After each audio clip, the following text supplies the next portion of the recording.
Assalamu alaikum, good day viewers. You're welcome back to Abu Zaid Stories.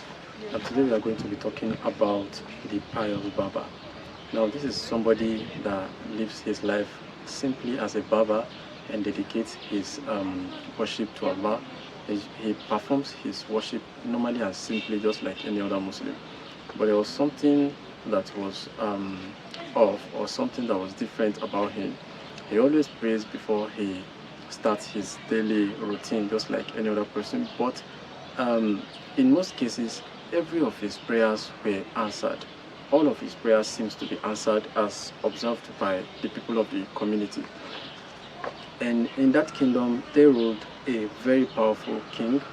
So news or rumors about this person's virtue or piety got to the king, that whatever this Baba asks Allah, Allah is to answer his prayers, such that when there is drought and there is no rain, if he prays, rain will fall. Allah will accept his prayer and the rain will fall. And if he meets a sick person and he prays, Allah will accept and the person will be healed. So when the king heard about this person, the king said to himself, who is this person that Allah has given his favor to such extent? So he demanded that the Baba be brought to his palace. So the Baba was brought to his palace, and then he asked the man and said, what is it that you do differently from other believers, or from we that Allah has given you so much of his favors for you to do and pray, and all your prayers have been granted at all times? So he said that he does not do anything differently. He simply lives his life and performs his daily worship as a normal Muslim. But the king was not satisfied with that answer. So he decided that he is going to invite the Baba again to his palace. So one day he invited the Baba to his palace as a special guest. So when the Baba arrived, they prepared a very luxurious room for him, gave him delicious food, and the king decided to test this Baba and see if he is truly a righteous servant. So in the night of that day, the king ordered his servants to place a bag of gold in the Baba's room while he was sleeping, so just to test him. So while he was sleeping, they placed that bag of gold, and then it was morning, the day broke, and when the Baba found the gold of money, the bag that was filled with gold, so he took it immediately to one of the king's chiefs and told them that this was what he found, and perhaps somebody had forgotten it in his room. Then they reported the issue to the king, and the king said, okay, I'm going to organize another test for him. So the king now later asked a woman, a lady, to go and test him again. So this lady was very rich, so she went to the room where this Baba was staying, and she made an offer to him.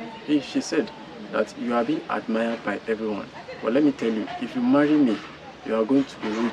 You will not need to even work hard or struggle or hustle too much again to survive. You will live a very, very comfortable life.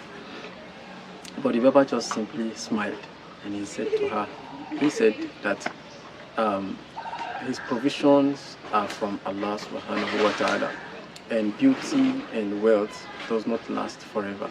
So he declined the offer of this rich woman, this very rich, beautiful woman. And then she went and reported to the king and said this is what she observed. So the king now later called the guy and said, look, bros, just tell me, what is it that you do differently? Please just tell me the truth. So the Baba still insisted that he does not do anything, that he just simply worships Allah, and that's all.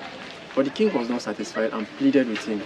So the Baba now said, even if there's anything that will make Allah to bestow his favor on me, it is only one thing, and that thing is the fact that when everyone else is asleep in the night, I go out, I wake up, I do not sleep, I go out and look for people that need help, and I try to help them to the best of my ability.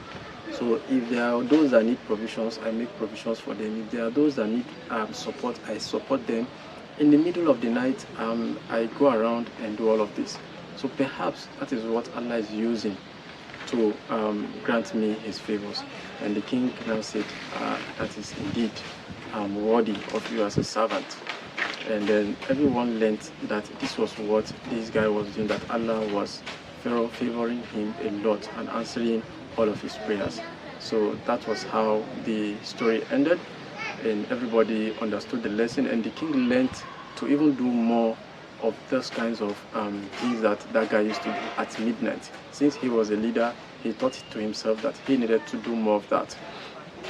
I hope we've learned a lot from this story. So if you have anything, if there's any lesson you've learned, if you have any contribution, please drop it at the comment section.